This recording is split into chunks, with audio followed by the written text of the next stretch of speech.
Welcome to the Lion's Share podcast, where we break down today's most impactful research and bring fresh insights from the academic frontier straight to you. Okay, let's unpack this. We're in an era, right, where tech innovation is just sprinting ahead. Blistering speed. Absolutely. And we often celebrate the disruption, the new. But what if that speed creates blind spots? Yeah. You know, pushing our ethical guardrails maybe right to the limit. What responsibilities really emerge when a company basically pulls an industry apart and then puts it back together with all this new tech? That's the critical question, isn't it? Yeah. So today we're doing a deep dive into how these ethical implications aren't just some side effect of innovation. They're actually like woven right into its fabric. Fundamentally linked. Exactly. And our mission here is to equip you with some frameworks to help navigate this really complex landscape. We'll be exploring a key research paper, A Crisis of Ethics in Technology Innovation, by Max Wessel and Nicole Helmer. A very relevant piece. And connecting it to, well, the relentless march of AI and these broader corporate innovation strategies. And what's fascinating, I think, is that we're clearly past just talking about isolated incidents. You know, a few bad apples. Right. It feels bigger. It does. It raises this urgent question for, well, anyone shaping technology, marketing, business strategy. Are we actually seeing a systemic crisis in how we approach tech development? A systemic crisis. And if we are, what practical, truly actionable steps can leaders take to build, more resilient, more ethical innovation pipelines? This isn't just academic theory. Right. It's about real-world management, real decisions, and takeaways for practitioners. That's a really powerful framing. Yeah. So, okay, let's dive into the core of this challenge. Yeah. Starting with that Wessel and Helmer paper from 2021, A Crisis of Ethics in Technology Innovation. Right. Their main research question really digs into how this rapid reconstruction of value chains, using new tech, can actually introduce and even escalate ethical problems across whole industries. And just to clarify, value chains. Oh, right. Good point. Yeah. By value chains, we mean that whole sequence of activities, right? Designing, producing, marketing, delivering, supporting products or services, the whole chain. And to really understand this fragmentation of responsibility, they use the Cambridge Analytica scandal and Facebook as this really stark example, almost a foundational case study now. It really is. It just laid bare how a platform, by letting others access its users but keeping a kind of distance from the consequences, well, they ended up with a massive $5 billion FTC fine. Record-breaking, yeah. All because accountability was so profoundly splintered. Yeah. It's not just a mistake, it's a huge cautionary tale. And to understand why the splintering happens, Wessel and Helmer lean heavily on Christensen, Rayner, and Verlinder's theory of interdependence and modularity. Okay, so interdependence and modularity, what's the gist? Well, the theory basically says that new technologies, they start out as these tightly integrated systems. All the components really depend on each other. Think about the very first iPhone. Right, Apple controlled everything. Exactly. Hardware, software, even the network initially. It was this perfectly integrated, interdependent package. Optimized for performance, sure, but not very flexible. A unified thing, yeah. Precisely. But then, and this is the key shift, as these systems mature, as we understand them better, they start to modularize. Okay. Components become standardized. This lets lots of different companies optimize specific parts without messing up the whole system. Like today's iPhone. Right. With the App Store and different networks? Exactly. Different screens, millions of apps, works on any network. This modularization, it absolutely turbocharges innovation. Huge benefits for users. No doubt. However, and this is Wessel and Helmer's core argument, this is where the double-edged sword comes in. This very modularity simultaneously diffuses ethical responsibility across that now fragmented value chain. So the engine of speed is also kind of an ethical silencer, yeah. It diffuses responsibility so much that maybe no single entity feels the full weight of the consequences. Wow. Okay, that's where the rubber meets the road then. Yeah. Because we see these real-world ethical headaches popping up directly from this structural shift. For sure. Like, take Lyft. Hugely successful business, right? Yeah. But its core stuff, payments, financing, web infrastructure, even really critical driver background checks, they rely entirely on third parties. Completely modular in that sense. Totally. Ah. It just perfectly shows how accountability splinters. Or Think about 3D printing. Oh, yeah. Interesting example. It democratizes production in this amazing way, from little plastic things to medical parts. People can even print maybe faulty car components at home. Right, bypassing controls. Exactly. It bypasses traditional controls in supply chains, in regulated industries. intellectual property. Right. We saw that with the Liberator 3D printable gun. Yeah. Blueprints downloaded like over 100,000 times. Scary stuff. It pulls production right into users' homes, completely sidestepping the usual ethical and legal checks. And that leads to another point they make. Yeah, this is where it gets really interesting and maybe a bit unsettling. Users pull tech into their lives to, scratch an itch, entertainment, transport, whatever. They solve a problem they have? Right. But they don't, and maybe they shouldn't have to carry the burden of thinking through all the complex ethical fallout from these modular systems. That burden has to fall somewhere else. It has to. So Wessel and Helmer suggest 3 things for executives. Be the standard bearer, document your safeguards, identify who's responsible. But isn't there a fundamental tension here? How so? Well, rapid scaling needs modularity. It depends on it. Yeah. So how realistic is it to expect these fast-growing tech companies to really proactively embrace being standard bearers instead of just reacting when a crisis blows up?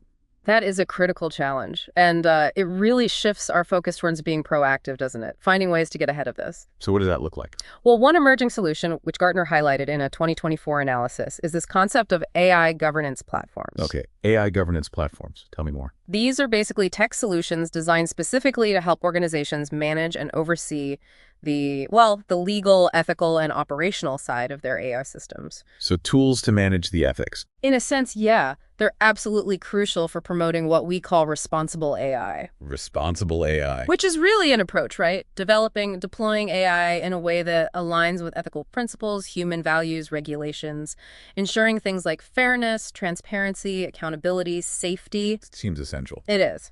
And Gartner suggests that having robust AI ethics and governance isn't just about checking boxes for compliance. It actually gives companies a competitive edge. Oh, interesting. And it helps address these mounting pressures from regulators and, frankly, from public awareness, too. People are paying more attention. We are seeing companies talk about this more. Definitely. Look at Lenovo's 2023-24 ESG report.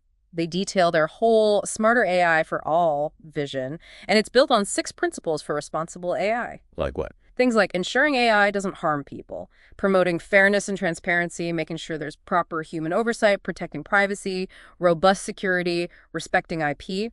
Pretty comprehensive. That's good on paper. Right. And they even have like a specific compliance committee just for China's AI rules, which are quite stringent, plus partnerships with groups like UNESCO. Okay. But this brings us to a really crucial question. Given how accountability naturally diffuses in these modular systems we've been talking about, how can companies like Lenovo actually implement these comprehensive AI governance frameworks, the kind Gartner describes, effectively enough to genuinely ensure ethical AI across all their diverse products and services? It's about making those principles real, systemic, verifiable. That is a huge implementation challenge because those frameworks, no matter how robust, they're only as good as the human decisions behind them, right? Absolutely. Human judgment is still key. And that's where we bump into the deeper psychology of ethical decision-making. Wessel and Helmer make this really stark point. Users don't demand regulation. Powerful statement. It really highlights this massive gap between what users want right now in the short term and what society might need long term. We see it everywhere, right? Smoking, health insurance. Individual choices often have these broader, sometimes hidden costs. The tragedy of the commons, in a way. Kind of. So for leaders, it means we can't just rely on compliance checklists. Mac Bazerman, in his piece, A New Model for Ethical Leadership from 2020, he really shines a light on these systematic cognitive barriers. Bazerman's work. Very insightful. Yeah, the things that stop us from being as ethical as we actually want to be. He calls it bounded ethicality. Bounded ethicality. This idea that our judgment gets unconsciously skewed. We overlook wrongdoing, maybe especially if it benefits us or our organization, motivated blindness, things like that. Comfortably familiar. Totally. Yeah. And Bazerman also uses Daniel Kahneman's famous System 1 and System 2 thinking. Fast and slow thinking. Exactly. System 1 is intuitive, fast, emotional. System 2 is deliberate, slow, logical. Bazerman argues that relying too much on that impulsive System 1 often leads to, well, less ethical choices. We default to the easy answer. Yeah. And we need to consciously kick System 2 into gear for more principled decisions. But this raises a big question for me. What's that? Bazerman's model is focused on overcoming individual biases for ethical leadership.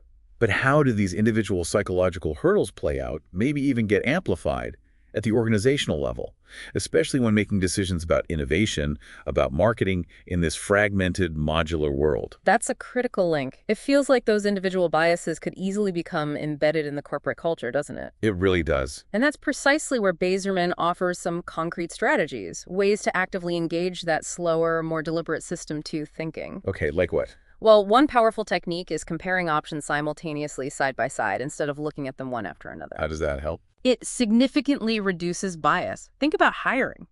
Comparing multiple candidates together leads to much fairer evaluations than just reviewing resumes sequentially. Your first impression is less likely to anchor your judgment. Ah, makes sense. Any others? Another really interesting one is adapting John Rawls' philosophical concept, the veil of ignorance.